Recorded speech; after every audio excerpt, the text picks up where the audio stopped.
So the whole time you're getting this really cool visual, like dynamic component or dynamic visual component to the whole thing.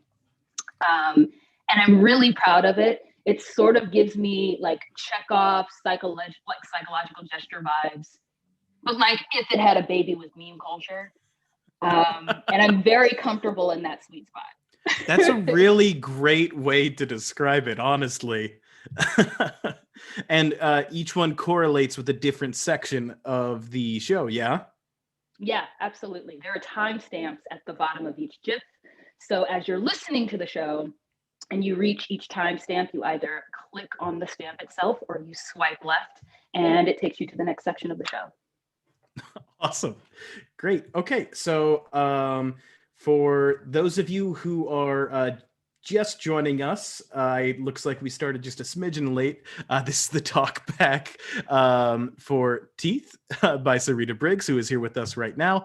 And if you've never been with if you've never done a talk back with us before or listened to one, tonight we are going to go through a handful of samples.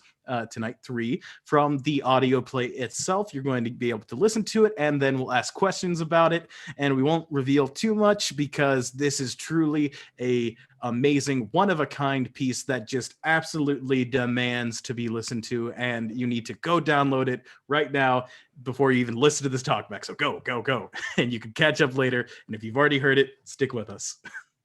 So. Here is our first sample of the 3 shows tonight. This one is our introduction into the world of the play, and most importantly, our main character, Blue.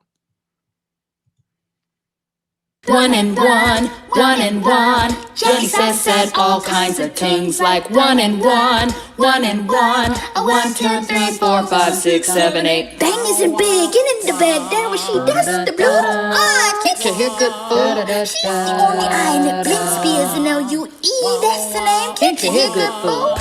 1, 2, 3, into the folk. Live from Louisville to Blitzy, is that your dough? Ready to make assistance, so back on up, cause you know I'm about to make shit up. Yeah, these the 5, 6, 7, 8 candles on the cake. I blow the smoke today, and so you know I's the one who made heaven and earth. But I came, it had no form free.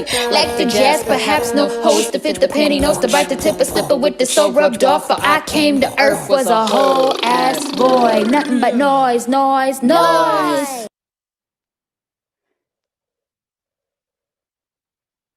Yes.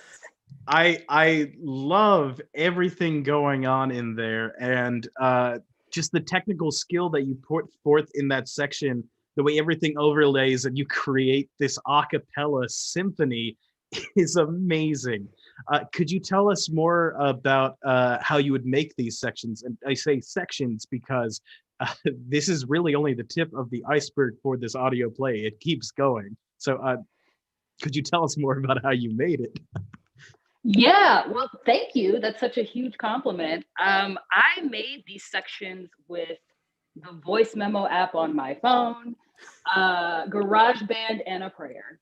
And quite literally, initially I had written the show without any musical layers to it at all.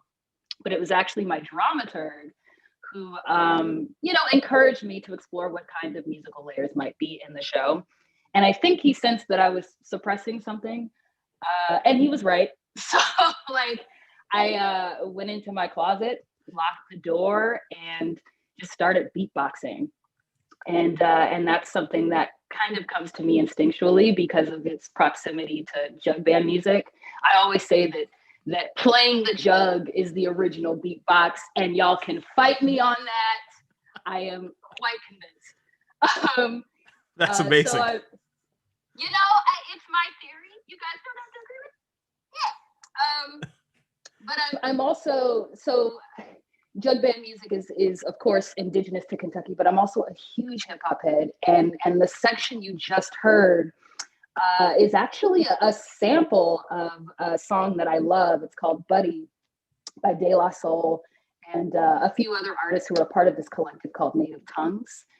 And the section that I sampled in particular is this ad lib in the song Buddy, and it just kind of goes meaner, meaner, meaner, meaner, meaner, meaner, meaner, meaner, meaner, meaner. So I took that, flipped it, and it became Lita, Lita, Lita, Lita, Lita. Lita, Lita, Lita, Lita, Lita. I'm also a huge SpongeBob fan, so for any SpongeBob fans in the chat, I'm sure you peeped that Easter egg.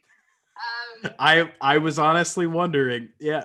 It's a soup of a lot of things in this show. But I just did that back and forth. It's just this series of hearing certain rhythms or melodies in my head, recording them on my iPhone, obsessively listening back to them and wondering if there was something I could tweak or fix, and then just going back into GarageBand and mixing all of those tiny little sections. And it became what you're hearing as Teeth. Well, it works out amazingly. It's so good. Now, could we go into some backstory for all this? So this section is where we get to first know Blue, who is an 8-year-old god. And this first section leads into the creation of the underwater world of Louisville. Could you go into more detail about the inspiration and thoughts behind each underwater animal? Yes, of course. This was actually one of the more fun aspects of writing an allegory. The inspiration behind each underwater animal is connected in part to my obsession with bodies of water in general. Rivers, oceans, anything with creatures in it, I'm pretty obsessed with and also sort of terrified of.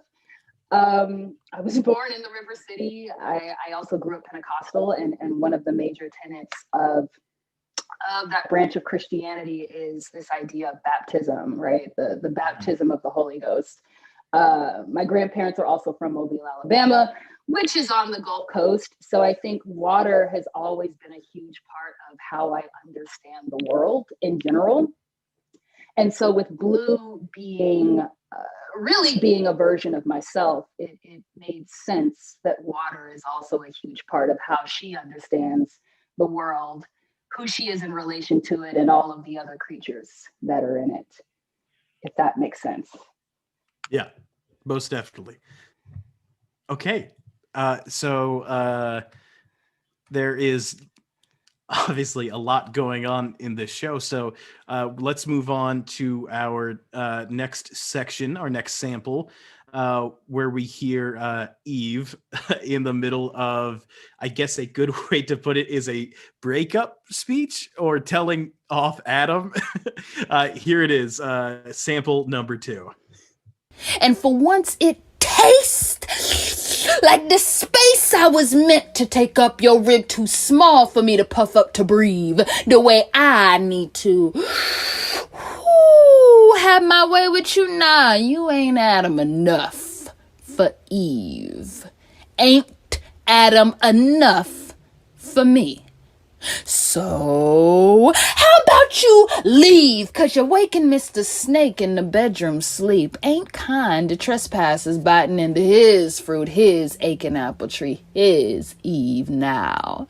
So, leave. Hike your high tail back up to 65 and cry, woo, woo, woo, all the way. I don't give a damn how many times you call me woo, man. Ain't your woo no more. Your mammy, your titty lump, your stoop, your stump, your roast for rump, bump booty, your failed humpty hump. You bored me.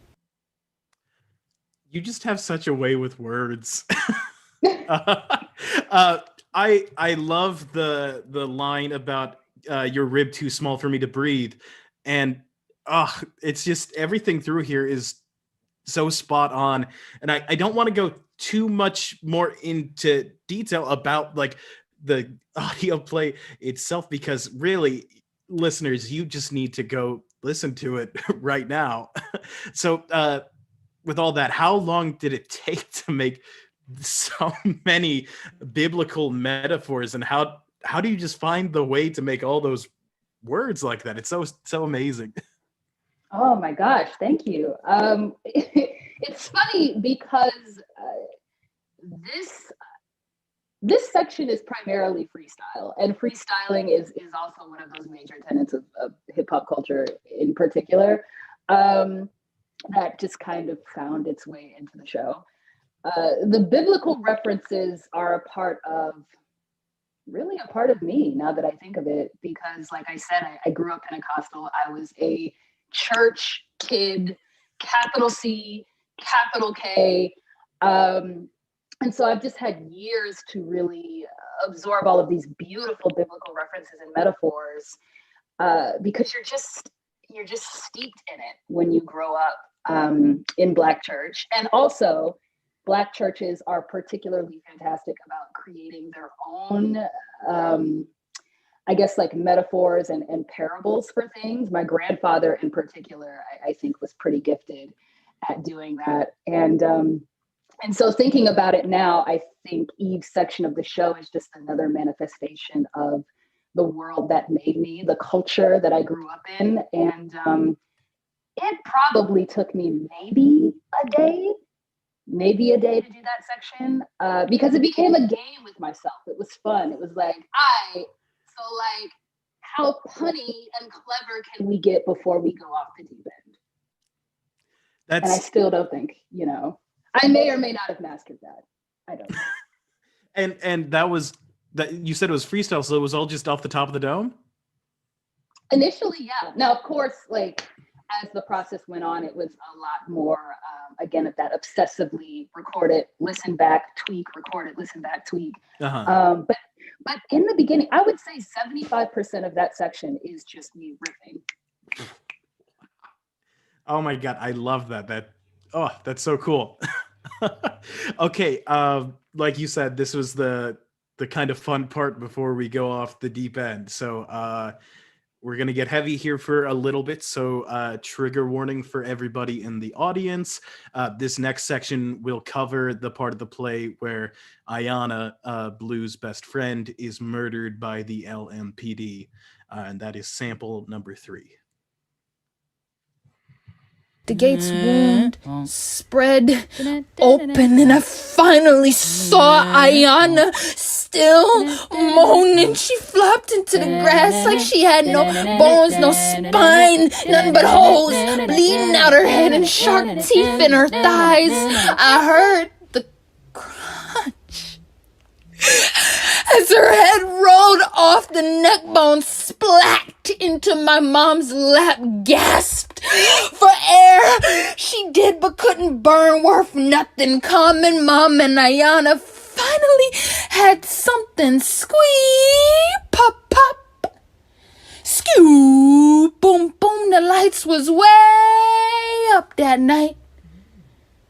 The Jacksons faded in and out, and the blink blinks hummed their chorus, and I tried to move, but I couldn't swim no more. I just squeak, pop, pop, skew, boom, blue, get me the phone. See, I tried to move, but all I could do was watch Ayanna change from red to blue, red to blue, red to blue, get me the phone. Honest, I tried to move.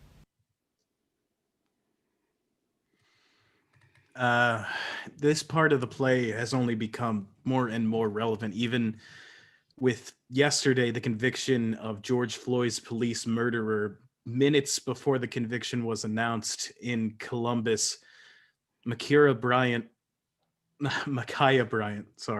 16-year-old girl, was murdered by the police. Like the ACLU says, a system that kills children with impunity cannot be reformed.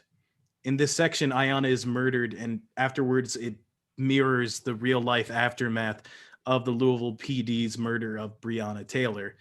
So, are you comfortable sharing with us your emotions while going through this writing process? Yes, absolutely. And again, just thank you so much for asking.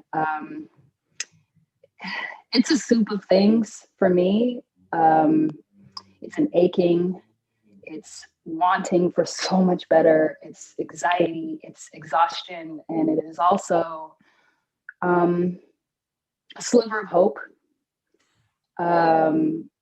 and gratitude and thrill and everything in between, because I think I'd like to normalize the feeling of multiple things. More often than not, we, and when I say we, I mean humans in general, we feel a multitude of things at once, or swimming in the soup of multiple things at once. And the word "and" is I think the word I'm holding on to more than anything in this moment. And I love the word "and" because it suggests multiplicity, and Black people are most certainly a people of multiplicity. Um, and considering all of that, writing this particular section of the show felt like an undressing. It felt like a peeling back, um, and so much of the show is steeped in my childhood as well. So I was hearing all of these different layers, all of these different sounds of my childhood home. I was hearing the hoopty zumba and the hum of like the neon light fixtures around the corner, and the sirens, and the spooky thing about this particular section of the show is that, okay, I was hearing that symphony, hearing that orchestra, and then one by one, they just kind of faded, just dropping out until all I can hear is what I can describe as the sound of a heart breaking. And a breaking is exactly what happens in this section of the show. It's unfortunately a feeling and a phenomena that every Black child in America experiences on some level. It's the moment you realize that childhood doesn't belong to you like it belongs to the white kids. And you, for some reason, are a gun, a threat. And the quote that comes to mind for me in meditating on all of that is one from James Baldwin, where he says, when you try to stand up and look the world in the face as if you had a right to be here, you have attacked the entire structure of the Western world. And that's exactly what Blue does next. She looks the world in the face as if she has a right to be here. And not only that, but she has the audacity to consider herself a creator. That's radical. It shouldn't be, but it is. Oh, man, and just everything after this moment is, like you said, it just pops off. It's really something that needs to be listened to, especially right now. It's an audio play for where we are, and it's very important. Please go listen to it, follow along with the audio guide. We do actually have a question from the audience from Jay Callagayan. He says, with your work, where do you find your inspiration? And I know we've gone into that a little bit here, but we'd love to know more. Yeah. My inspirations are really a Frankenstein of things. I think I'm a good collector. I'm a good listener and I'm a good collector. I kind of just compile things that I think are weird or interesting. And I keep them somewhere, either in my spleen, somewhere in me. And a lot of what I do on the page is just collaging all of those different things and seeing if there's a conversation to be had between those things, if that makes any sense. I think that makes perfect sense. Yeah. Yeah. It's just somewhere in the spleen, and then you have to find it. Yeah. And then you dissect the things and you have a show. Which everybody knows that is the writing process. Absolutely. You're doing it wrong. Exactly. That brings us to the end of our talk back tonight. I would like to thank you again, Sarita, for joining us tonight. If you like what you heard, you can buy your own copy of the show at notheater.com/merchandise. And you should also follow Sarita on Instagram at SYRBEE at SyriB, or go to her website, also SyriB, that's SYRBEE.org. I'd also like to thank the No production staff behind the scenes tonight, our design and production associate, Kayla Williams, and resident stage manager, Megan Winter, and technical director, Henry Bateman. I have been Zach Robinson. Thank you for tuning in to this Talk Back for Teeth.